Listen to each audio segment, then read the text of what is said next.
नमस्कार, NP news देख रहे हैं आप और मैं हूं आपके साथ हितेंद्र सोनी। मध्य प्रदेश छत्तीसगढ़ में आप सभी का स्वागत है। छत्तीसगढ़ के मुख्यमंत्री भूपेश बघेल ने गोधन न्याय योजना के लिए मंत्रियों और संसदीय सचिवों को जिम्मेदारी सौंप दी है। गोधन न्याय योजना के तहत सभी जिलों में कार्यक्रम आयोजित किए जाएंगे और इन कार्यक्रमों के लिए मंत्रियों, संसदीय सचिवों और प्राधिकरणों के अध्यक्षों को जिम्मेदारी सौंप दी गई है। उन्हें इन कार्यक्रमों के लिए प्रभारी नियुक्त किया गया है और कृषि मंत्री रविंद्र चौबे, नगरीय प्रशासन मंत्री डॉक्टर शिव कुमार और संसदीय सचिव विकास उपाध्याय के साथ रायपुर जिले में आयोजित होने वाले कार्यक्रमों की कमान सीएम बघेल खुद भी संभालेंगे।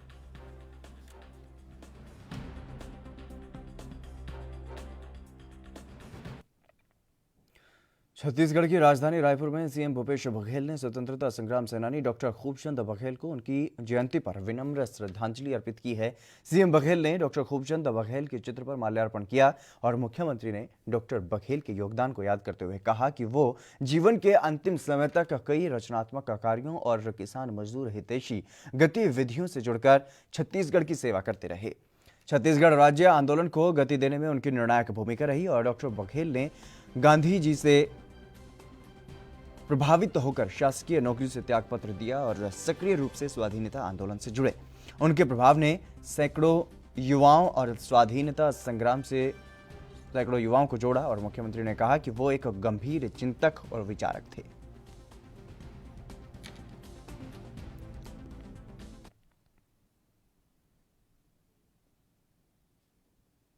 मध्य प्रदेश के भिंड जिले में शिवराज सरकार के मंत्री अरविंद भदौरिया ने एक सभा को संबोधित किया। देर रात भिंड पहुंचे सहकारिता मंत्री अरविंद भदौरिया का जगह जगह पर जोरदार स्वागत किया गया और शायद यही वजह रही कि मंत्री जी अपना आपा भी खो बैठे और सार्वजनिक सभा में मर्यादा को तार तार करते हुए कांग्रेस के वरिष्ठ नेताओं पर विवादित टिप्पणी कर दी। भाषा की मर्यादा को लांघते हुए उन्होंने पूर्व सीएम कमलनाथ और दिग्विजय सिंह पर निशाना साधा।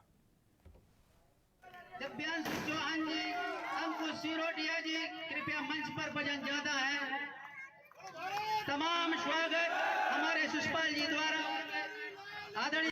काले कमलनाथ की सरकार ने मध्य प्रदेश में भ्रष्टाचार की पराकाष्ठा कर दी थी और बंधु आपका बेटा, आपका भाई अरविंद भदौरिया ने एक बीड़ा पहले दिन से उठाया था।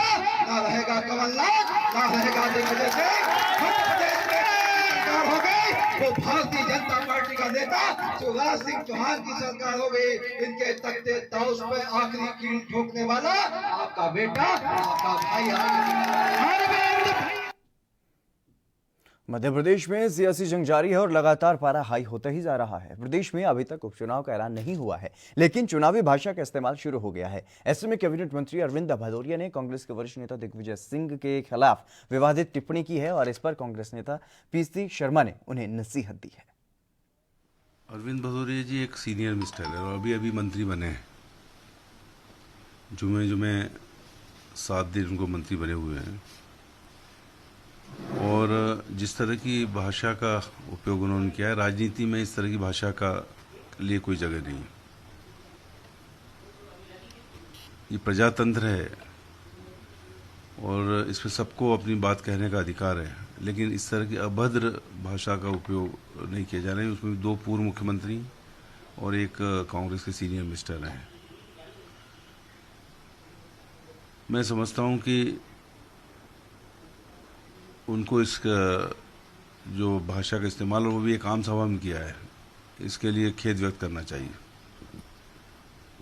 या तो भारतीय जनता पार्टी में और नागपुर में या संघ की शाखाओं में यही सिखाया जाता है, इस तरह की भाषा का इस्तेमाल करना, अभद्र व्यवहार करना, और मैं समझता हूँ कि हिंदुस्तान की संस्कृति में ये समाहित नहीं होता है। मध्य प्रदेश के कैबिनेट मंत्री अरविंद भदौरिया के बयान पर कांग्रेस विधायक कुणाल चौधरी ने भी पलटवार किया है और कहा है कि इनके अहंकार का अंत भी रावण और कंस की तरह ही होगा। मुझे लगता है कि सत्ता इनके माथे पे चढ़ के बोलने लगी है और जो सत्ता के नशे में चूर होके जिस प्रकार के शब्दों का दुरुपयोग कर रहे हैं, लोकतंत्र में खरीदे हुए जनादेश पे खड़े हुए हैं। और बिगर पैर की खरीदे हुए जनादेश की सरकार है। जिस दिन जनता के बीच में जाएंगे, इनका ये घमंड इस देश में ना रावण का रहा है ना कंस का रहा है, और इनकी जिस प्रकार की अट्टहास है रावण और कंस को याद दिला रही है। तो ये ध्यान रखें, जनता के बीच में जाना है, जनता अभी सबक सिखाएगी। और जिस तरह के शब्दों का प्रयोग ये कर रहे हैं, इससे दिख रहा है कि सत्ता का नशा इनके माथे पे चढ़ रहा है और इसे जनता इन्हें अभी सत्ता से बाहर करने का काम करेगी। उन्होंने ये भी कहा कि जीतने की कोशिश की, इनके बावजूद मुझे नहीं पड़ी। जिनके पास शब्दों का चयन नहीं हो, वो कुछ भी बोल सकते हैं। और झूठ बोलने की तासीर भारतीय जनता पार्टी की खुद कह रहे हैं कि मैंने रखवाली करी और मैंने ये करा। तो किसने खरीदा, किसने रखवाली करी, किसने चौकीदारी करी, ये खुद मान रहे हैं। और जनता देख रही है, जनता को मालूम है कि कौन खरीद फरोख्त में है। कांग्रेस पार्टी अपने विचारों के साथ खड़ी है और इस प्रकार के लोगों को ठीक करने का काम जनता करेगी। और जनता भी चुनाव आने वाले उपचुनाव क्यों घबरा। छत्तीसगढ़ के गौरेला पेंड्रा मरवाही जिले के पेंड्रा जनपद में उस समय हड़कंप मच गया जब 2 कर्मचारियों की रिपोर्ट कोरोना पॉजिटिव आई है, जिसमें एक महिला और एक पुरुष बताया जा रहा है, और जिसकी पुष्टि जनपद के मुख्य कार्यकारी अधिकारी विनोद ओगरे ने की है। दोनों ही मरीजों को बिलासपुर के कोविड अस्पताल में ले जाया गया है। और चिंता का विषय ये है कि पेंड्रा जनपद के अंतर्गत लगभग 41 गाँव आते हैं, जिनका संचालन पेंड्रा जनपद से ही होता है। और पंचायत संबंधित कार्यों के लिए सरपंच से लेकर आम जनता का आयोजन पेंड्रा जनपद आना जाना लगा रहता है। ऐसे में संक्रमण के फैलने की आशंका है।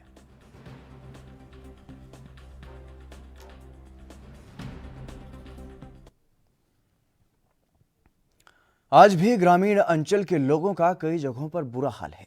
आधुनिक भारत की चर्चाओं के बीच अंतरिक्ष पर जाने से पहले अगर देश के हुक्मरानों का दिल गरीब लोगों के लिए भी धड़कता है, तो ये तस्वीरें काफी हैं वो सब कहने के लिए कि पहले गरीब और मजदूर लोगों तक मदद पहुंचाना जरूरी है।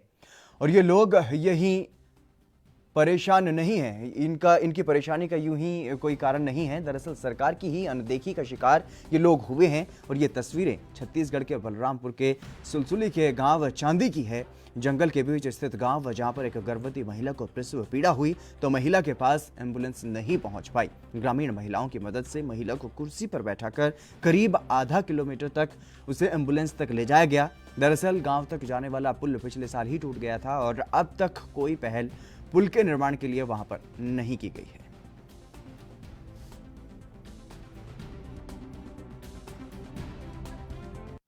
जाकर के प्रसव मितानिन के द्वारा वहाँ पे कराने का प्रयास किए, जिसमें एक बच्चा सफल तरीके से प्रसव करा लिया गया, दूसरा बच्चा प्रसव के दौरान जो है फंस गया। मितानिन के द्वारा वहाँ पे फिर जो पदस्थ आर्मी राजेश दुबे जी हैं उनको कॉल किया गया और उनके द्वारा उनकी पूरी टीम वहाँ पर आकर के दूसरे बच्चे का सफल प्रसव कराई है। और प्रसव कराने के दौरान क्योंकि बच्चों का वजन काफ़ी कम था, है ना, तुरंत जो है 102 को कॉल किया गया। क्योंकि पहुंच विहीन होने की वजह से तत्काल 102 वहाँ पर घर तक नहीं पहुंच सकती थी। इसकी वजह से वहाँ पर राजेश दुबे और उनकी टीम के द्वारा जो है किसी तरह से कुर्सी पर बैठा करके उनको 102 तक ले जाया गया और वहाँ से जो है उनको सिविल हॉस्पिटल वाडरनगर तक। और कुछ ऐसा ही मामला मध्य प्रदेश से भी सामने आया है। शिवराज सरकार ग्रामीण क्षेत्रों का विकास करने के लिए भले ही जोर लगा रही हो, लेकिन ग्रामीण क्षेत्रों में किसी प्रकार का कोई काम सही ढंग से नहीं हो पा रहा है। ताजा मामला रीवा के ग्रामीण क्षेत्र से सामने आया है, जहां पर गांव में सड़क ही नहीं है। सोनवर्ष ग्राम पंचायत के वार्ड नंबर 1 में 1980 में पुश्तैनी रास्ता था, जहां से ग्रामीण आया जाया करते थे, लेकिन साल 1980 के बाद से रास्ते को पूरी तरह से बंद कर दिया गया, जिस पर ग्रामीणों ने नई गढ़ी तहसील से लेकर रीवा जिला कलेक्टर तक आवेदन दिए, जिस पर आज तक कोई भी ध्यान नहीं दिया गया।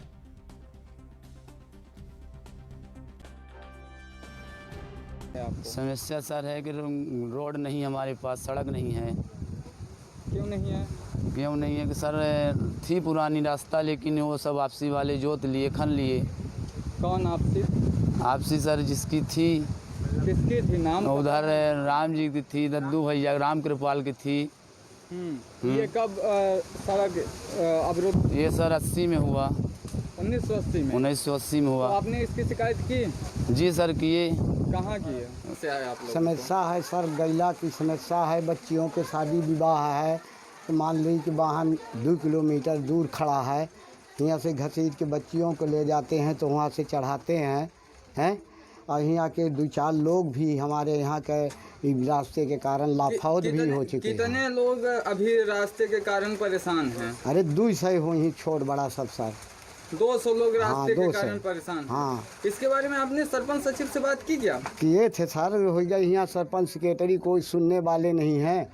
हम लोग फंसे हैं तो फंसे हैं। की गई ये बोले कि आपसी गैला हम देंगे आपको, में डल वाली डग्गा पड़ जाए चाहे माटी, और उसी माटी पर से हम आपको रास्ता देंगे। तो आज तक हम लोगों को रास्ता नहीं मिली। हम लोग यहाँ कम से कम 125 आदमी बंद हैं, 200। उधर ले ठीक है। चाहते हैं कि हमको रास्ता चाहिए। रास्ते की मांग आप शासन प्रशासन से करते हैं? हाँ, रास्ता की हमको मांग है हमारे पास। यस, आप पता कर लीजिए यहाँ क्रमांक नंबर 1 बाट में कोई न हैंड पंप न कोई का कहावत किए प्रधानमंत्री योजना मकान नहीं है। हम ये लोग चाहते हैं कि हम लोग के लिए कुछ शासन की तरफ से रोड या बच्चे लिए पढ़ाने के लिए स्कूल जाने के लिए कोई व्यवस्था हो। आपने कहीं शिकायत की? जी सर, मैं एक बार कलेक्टर में की थी, एक बार पोस्ट ऑफिस में पत्र प्रधानमंत्री जी को आपने भेजा। सरपंच सचिव से इसके बारे में बात की? सरपंच से बात की तो बोलते हैं कि इसके लिए मैं कुछ नहीं कर सकता हूँ। अब आप शासन प्रशासन से क्या चाहते हैं? मैं यही चाहता हूँ कि दोबारा कोई इसके लिए जानकारी छानबीन हो, हम लोग के लिए कोई समस्या के समाधान किया जाए। हम लोग बहुत बुरी तरह से फंसे हुए, बरसात में इतनी परेशानी हो जाती है, कोई बीमार हो गया कुछ हो गया तो कोई इसको ले जाने के लिए कोई रास्ता नहीं है। इससे मेरे को यह है कि मेरे लड़कों बच्चों का, सियान लोगों को सबको परेशानी हो रही है। आने जाने के लिए दर है, दवाई है, हर एक चीज़ ही है। बच्चे बीमार हो जाए, कुछ भी हो जाए, यह समस्या है। रोड भी नहीं है। रोड नहीं है? हाँ, तो रोड नहीं है, कब से नहीं है रोड? रोड तो बहुत दिन से नहीं है, जब से सियान लोग हैं घर में, जब से रोड नहीं है। दरअसल किसान है तो ये अपने खेतों में जो है तो घर बना के रह रहे हैं। अब इनका पहले जो है तो वही मेढ़ों से अपना आवागमन चालू रहा। मौके पर हम और हमारे साथी ने इस बार गए थे तो वहाँ मेढ़ें चालू हैं, मेढ़ों पर कोई मार्ग अवरुद्ध नहीं, लेकिन चूँकि बरसात के सीजन में कीचड़ हो जाता है तो आने जाने में असुविधा होती है, वाहन वहाँ तक नहीं जा सकता है। अब क्योंकि ये पट्टेदारों की भूमि है तो इसमें वैसे तो हम कुछ नहीं कर सकते, लेकिन अगर आवेदक आवेदन दें जितने भूमि स्वामी हैं कि ये भूमि हम शासन पक्ष में हकदार करते हैं तो वो न्यायालय से स्वीकार हो जाएगा और वो उतनी सड़क के लिए ज़मीन मध्य शासन हो जाएगा। और ग्राम पंचायत ने भी उस दिन आश्वासन दिया था कि हम इसके मुर्मीकरण कर। मध्य प्रदेश की राजधानी भोपाल में लगातार कोरोना का कहर बढ़ रहा है और अनलॉक के बाद इसमें तेजी आई है, जिससे अधिक संख्या में लोग कोरोना की चपेट में आने लगे हैं और ऐसे में प्रशासन और सरकार के लिए परेशानी बढ़ गई है। इस मुसीबत से निपटने के लिए रविवार के दिन पूरे शहर में लॉकडाउन लागू किया गया और किसी को भी बाहर जाने की इजाजत नहीं दी गई। हालांकि जरूरी सेवाओं में लगे लोगों को लॉकडाउन में छूट जरूर दी गई है।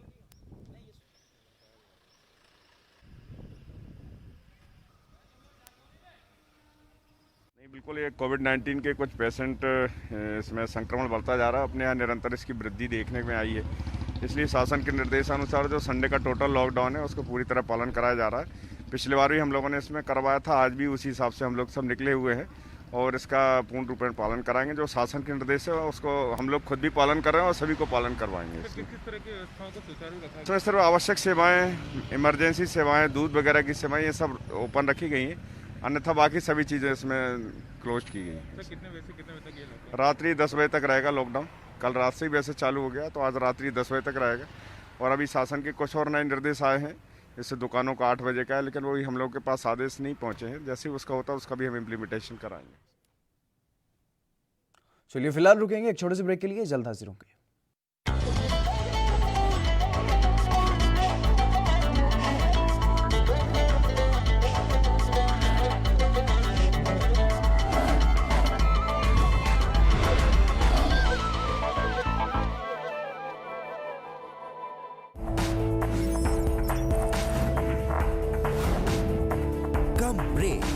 और ज्यादा खबरों के साथ देखिए ANP news in channel number पर।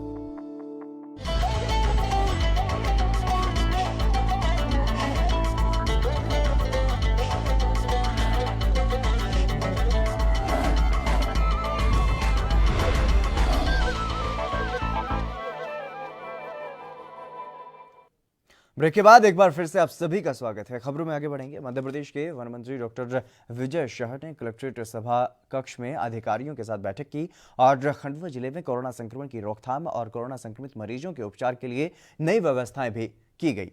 उन्होंने बैठक में स्वास्थ्य विभाग के अधिकारियों से कहा कि कोविड संक्रमित मरीजों के लिए बनाए गए वार्ड में केवल ड्यूटी डॉक्टर्स ही नहीं बल्कि स्वास्थ्य विभाग के वरिष्ठ अधिकारी भी समय समय पर पूरी सुरक्षा के साथ जाएं और मरीजों के लिए की गई व्यवस्थाओं का जायजा लें और साथ ही उनसे बातचीत कर उनकी समस्याएं भी सुनें।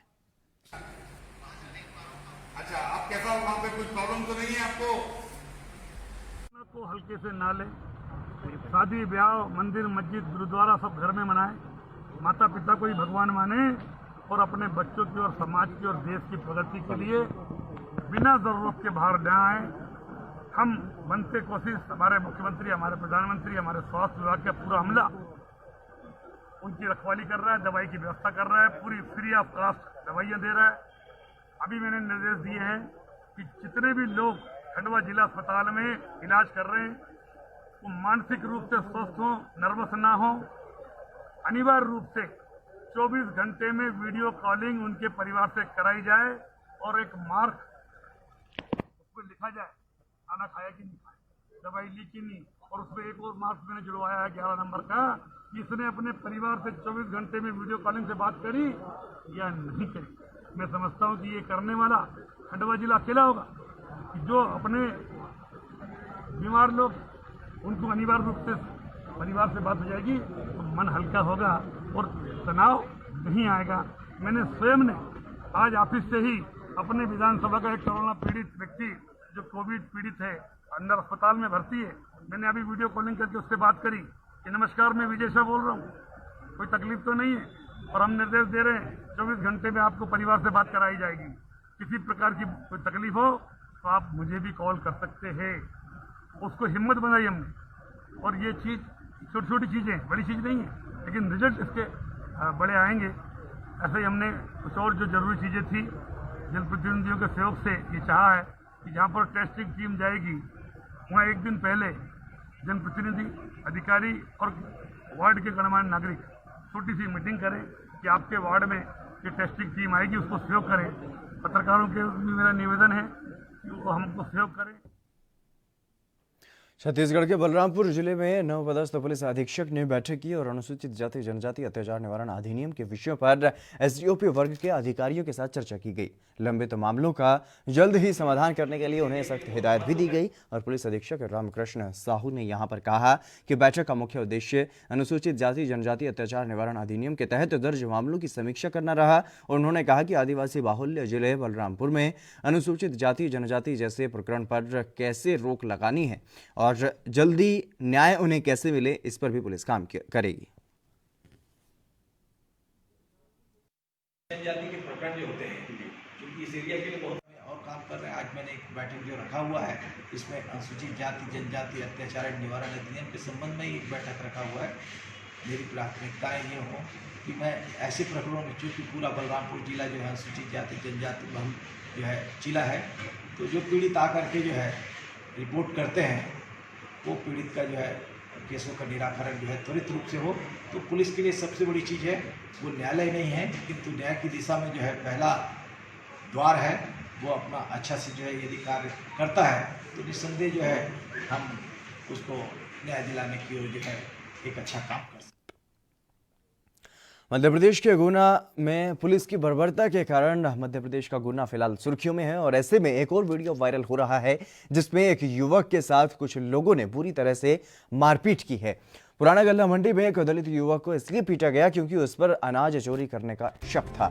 इस मामले का वीडियो अब वायरल हो रहा है, जिसके बाद पुलिस ने आरोपियों की तलाश शुरू भी कर दी है और इस तरह के मामले सामने आने से प्रदेश के कानून व्यवस्था पर सवाल भी खड़े हो रहे हैं और सरकार की यहां पर किरकिरी हो रही है।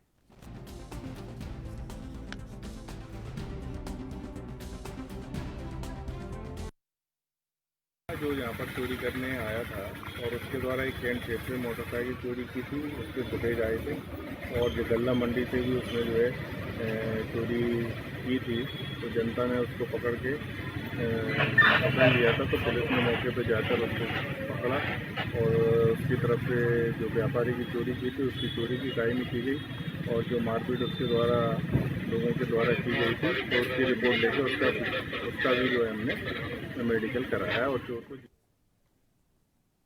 छत्तीसगढ़ के बलरामपुर में गाय का मांस पकाने और खाने के मामले में कार्रवाई की गई है। कोरंधा पुलिस को मुखबिर से सूचना मिली थी, जिसके आधार पर गांव व कराडांड छापेमार कार्रवाई की गई और वहां पर गाय के मांस का भक्षण किया जा रहा था। पुलिस की टीम ने आरोपी मशीही बेग के घर की तलाशी ली और तलाशी के दौरान गाय का पका हुआ मांस पाया गया, जिसे गवाहों के सामने जब्त किया गया और फिलहाल आरोपी को गिरफ्तार कर जेल भेज दिया गया है।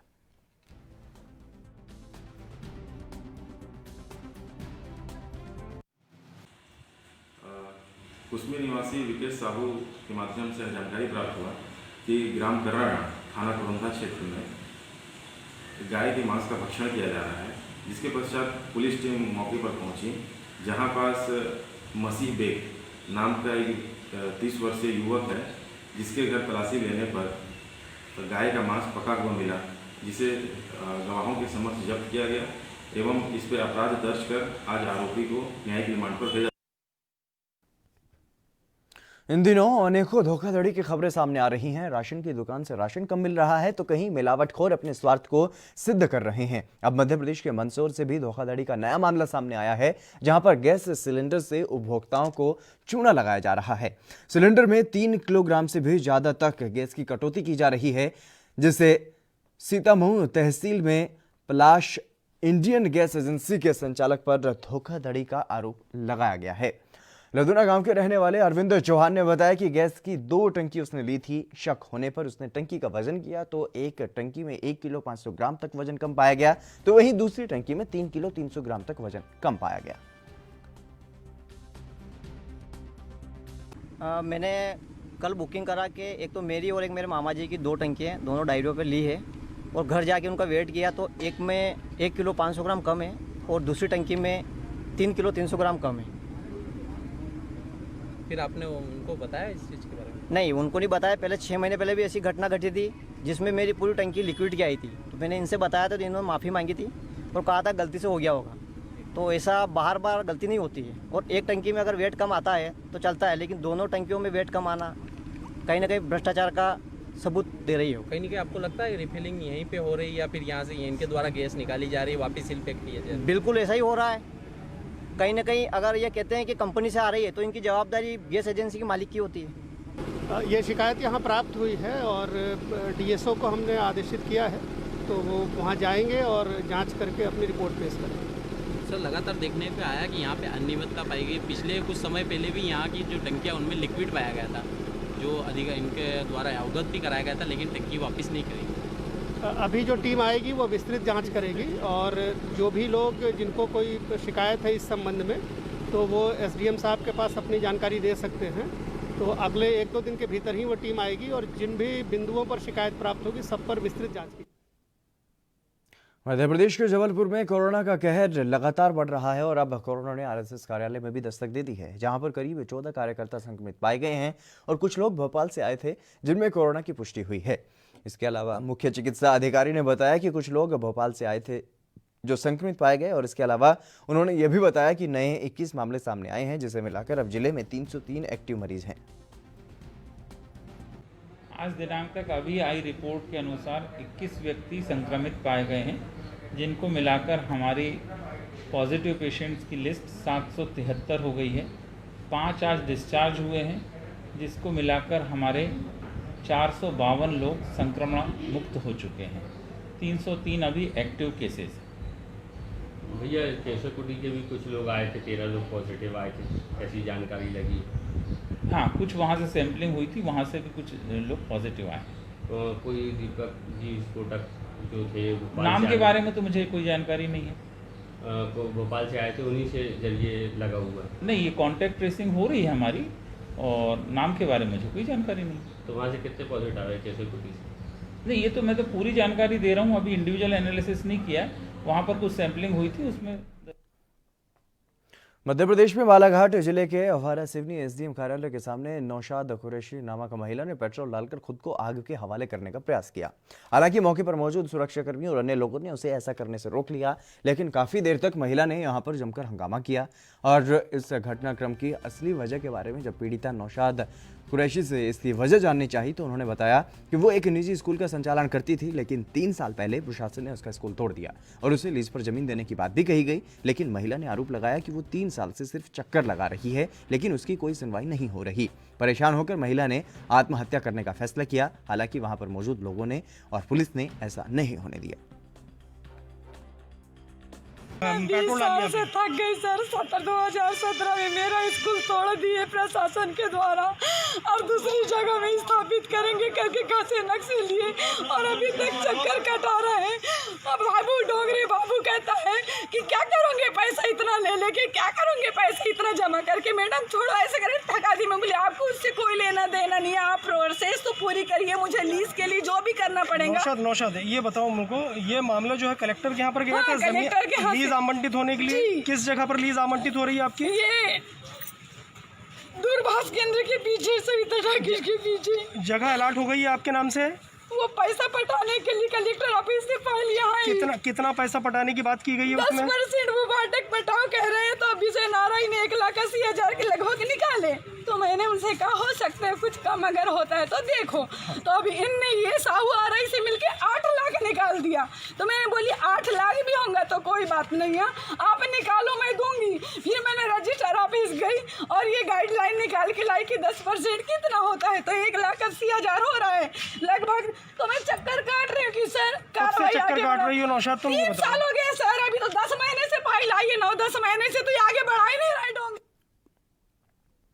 देश में बेरोजगारी बढ़ रही है, तो ऐसे में बेरोजगार युवाओं के साथ ठगी के मामलों में भी बढ़ोतरी हो रही है। नौकरी दिलाने के नाम पर ताजा ठगी का मामला मध्य प्रदेश के बैतूल से सामने आया है, जहां पर पुलिस ने एक ऐसे आरोपी को गिरफ्तार किया है जो बेरोजगार युवकों को अपना शिकार बनाता था, उन्हें नौकरी दिलाने के सपने दिखाकर उनसे ठगी करता था। बैतूल की मुल्ताई पुलिस ने यह कार्रवाई की है और आरोपी छिंदवाड़ा का रहने वाला बताया जा रहा है, जो गांव-गांव में घूमकर बेरोजगारों को अपने जाल में फंसाता था।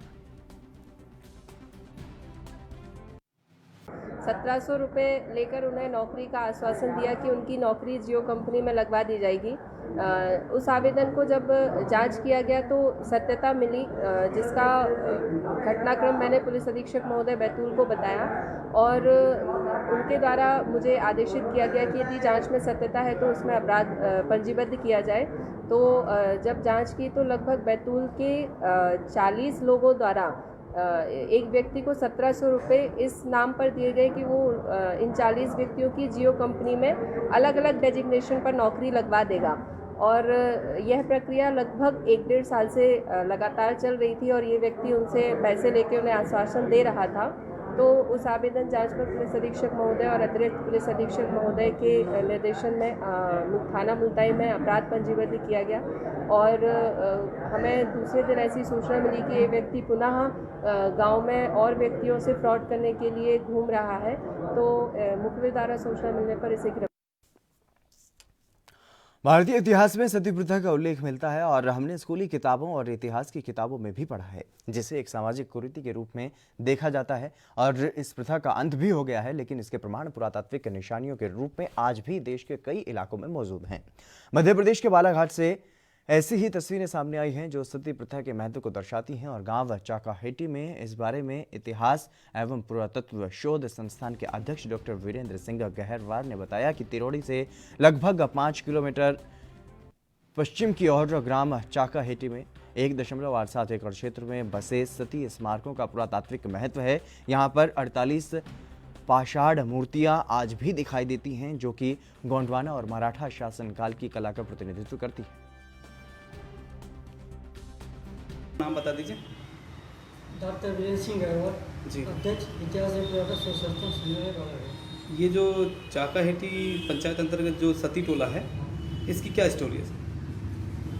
ये तिरोड़ी क्षेत्र के अंतर्गत माइस क्षेत्र में आता है जी।